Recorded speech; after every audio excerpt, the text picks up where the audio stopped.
Después de las elecciones, el mercado de capitales reaccionó de una manera pocas veces vista en términos positivos. Fíjate vos que el resultado final del mes de octubre arrojó que las acciones en general subieron el 58% en promedio y los bonos algunos subieron el 30%, 40, 50%, considerando todo el mes. Y en realidad, antes de las elecciones, tanto las acciones como los bonos iban para abajo, de tal manera que las subas de la semana pasada fueron realmente espectaculares.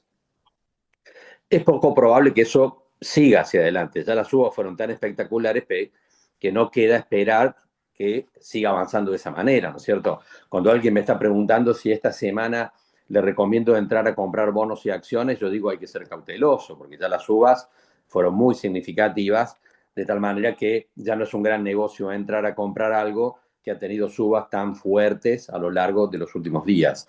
Esto por un lado. Y como vos decías, en términos del riesgo país, el riesgo país es un cálculo que hace el JP Morgan, una gran consultora internacional, está vinculado a los precios de los bonos.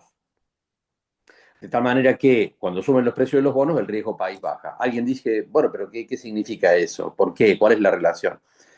El riesgo país no lo calculan unos funcionarios sentados en una oficina en Nueva York, diciendo, che, a ver qué puntaje le ponemos a la Argentina, sino que en realidad es una fórmula polinómica, matemática, que expresa el precio de los bonos en la bolsa de Nueva York. De tal manera que el concepto de riesgo país es indirecto. Significaría, bueno, si están subiendo los precios de los bonos de un país, quiere decir que la gente tiene confianza en ese país y por lo tanto expresa menos riesgos. Esta es la lógica con la cual funciona el concepto del riesgo país, que está un poco arriba de los 600 puntos, es una cifra muy importante, pensemos que hace algunas semanas estaba arriba de los 1000 puntos, porque eso tiene que ver con una estrategia que el gobierno argentino tenía a comienzos de años, que no le funcionó y que sigue pensando que ahora puede funcionar. ¿Por qué? Porque si el riesgo país alcanza los 450 puntos, entonces en realidad la Argentina podría volver al mercado internacional de capitales para tomar deuda. Esa es una estrategia del gobierno argentino, que veremos si se da, digamos, porque realmente a partir de ahora que baje más el riesgo país se va a hacer un poco más complicado. Pero el otro punto central, por supuesto, son las tasas de interés que empiezan a descomprimirse. ¿Te acordás? Los últimos 2 meses hemos visto tasas de interés estrafalarias en el sistema financiero que desaconsejaban cualquier toma de crédito, tanto de parte de las empresas como de los particulares. La estrategia que seguía el Banco Central en ese contexto era la de desalentar la compra de dólares. Entonces, convalidó tasas de interés estrafalarias en pesos para desalentar la compra de dólares, cosa que tampoco pudo hacer. Pero a partir de la elección ya no tiene sentido sostener las tasas de interés que veíamos en el sistema financiero, porque decimos las tasas de interés que prevalecían en los últimos 2 meses eran absolutamente incompatibles con el funcionamiento del sistema productivo. De tal manera que el Banco Central empezó rápidamente a desarmar esas posiciones y lo que tenemos esta semana es que eso va a continuar. Las tasas de interés el mes pasado promedieron el 4% mensual con una inflación del 2,2%, que es el número que más o menos vamos a ver, de tal manera que no muy atractivas también las tasas de interés frente a la inflación. Lo que vamos a ver de aquí en adelante en las próximas semanas es que las tasas van a empezar a bajar y va a empezar a reactivarse el funcionamiento del sistema financiero y probablemente las tasas de interés terminen en la segunda mitad del mes de noviembre acomodándose en torno al 25, al 30, al 35%. Esa es la expectativa que creo que cabe considerar. Y lo que genera más incertidumbre en realidad es qué va a pasar con el dólar. Y en realidad la incertidumbre está planteada porque es evidente que hay algún cortocircuito interno o algunas discrepancias dentro del propio gobierno argentino. Pensemos que antes de las elecciones, Luis Caputo, el ministro de Economía, dijo, la banda cambiaria está bien, estoy conforme con un dólar en 1.500 pesos. Y esa misma semana, Federico Sturzenegger dijo, hay que eliminar la banda cambiaria y dejar flotar el tipo de cambio. Y uno dice, pero ¿cómo? A ver, dos funcionarios de primer nivel que deben tener las oficinas no más de 20 metros uno del otro, diciendo cosas diametralmente opuestas.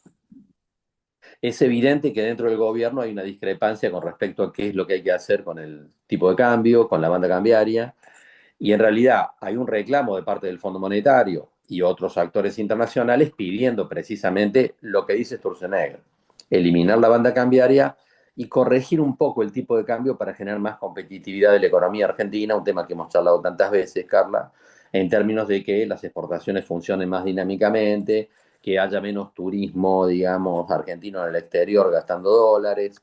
Bueno, este es un debate que está arriba de la mesa y que habrá que ver cómo funciona esta situación. Yo te diría, en la primera quincena de noviembre vamos a tener un indicio de qué posición prevalece dentro del equipo económico y también qué visión tiene el presidente de la Nación a este tema, con respecto a si se va a hacer caso del reclamo del Fondo Monetario Internacional y otros actores diciendo, bueno, a ver, liberen el tipo de cambio, terminen con esta banda, acomoden un poco más, corrijan un 10, un 15, un 20% más el tipo de cambio hacia arriba, o si prevalece la posición de Luis Caputo. La verdad que esa es una incógnita, Carla, que tiene intranquilo al mercado. Yo te Eh, diría que después de las elecciones este es el punto de mayor intranquilidad que existe en el mercado y entre los sectores empresarios, algún nivel de incertidumbre que persiste con respecto a qué estrategia va a seguir el gobierno argentino con respecto al dólar de aquí en adelante. Y con respecto a los expresiones o los dichos de Donald Trump relacionados con la posibilidad de que, bueno, que quiere que se adopte el dólar como moneda y uno de los primeros casos sería Argentina. Eso es lo que dijo el presidente de Estados Unidos en los últimos días. Así es. Y no solamente él, sino que algunos otros actores en el entorno de algunos grupos de poder en Estados Unidos están a favor de ir en esa dirección.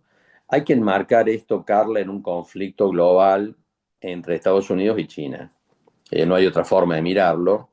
Y por supuesto que China y otros países que conforman los llamados BRICS tienen como objetivo comercializar entre ellos sin utilizar el dólar.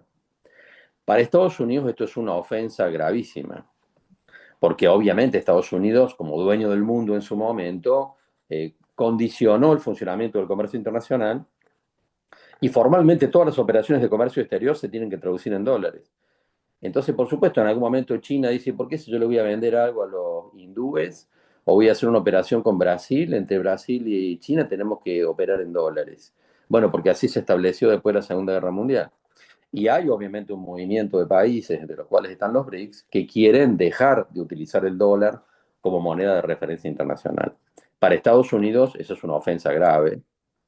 Y en ese punto, obviamente que percibe que en América Latina hay países que tienen predisposición para ir en esta dirección. De hecho, Brasil va en esa dirección. De tal manera que una respuesta defensiva de Estados Unidos para defender el uso de su moneda a nivel global es intentar que algunos países de referencia directamente operen en dólares y abandonen sus monedas.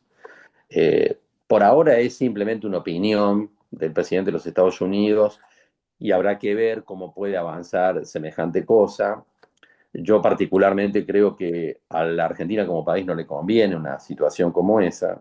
La única referencia internacional que existe de alguna mínima relevancia es Ecuador, pero la estructura productiva de Ecuador no tiene nada que ver con la estructura productiva de la Argentina. Panamá es un país que nunca tuvo moneda propia porque ha funcionado siempre bajo la órbita norteamericana.